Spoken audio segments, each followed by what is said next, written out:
New indications this morning that lawmakers may have a way out that avoids a shutdown this week and effectively kicks the can on this issue into early next year.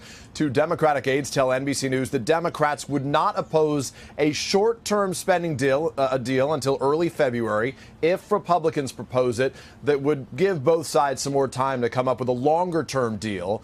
But the White House, importantly, still hasn't said whether the president is on board with that. This morning, Washington is barreling toward the holidays with a shutdown looming. Ahead of a Friday night deadline, President Trump remains non-committal whether parts of the government will shut their doors. We'll see what happens. Too early to say, sorry. Thank you. The White House is now asking federal agencies to pony up part of the $5 billion the president wants from Congress for a border wall. We have other ways that we can get to that $5 billion that we will work with Congress. It's an apparent retreat from President Trump's initial demand. I am proud to shut down the government for border security. At the end of the day, we don't want to shut down the government. We want to shut down the border from illegal immigration. The Senate's top Republican expressing optimism. Are you convinced that we will not shut down over Christmas? Yeah, I am.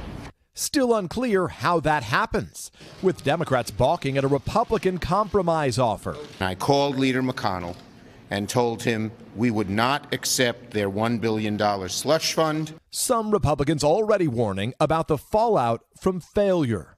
It would definitely hurt the Republican Party politically. We would be blamed for this. With Democrats set to take control of the House in just over 2 weeks, this could be President Trump's last best chance to fund a wall, after years of promising Mexico would pay for it. And who's going to pay for the wall? Who? If no deal is reached, the price tag for a shutdown could extend into the billions of dollars, and hundreds of thousands of federal workers will be furloughed or forced to work without pay just in time for Christmas. Many are already planning ahead. I'm saving money. I'm running up a balance on my credit card that I otherwise wouldn't have to. Hoping it doesn't happen, and if it does, hoping to get back to work quickly.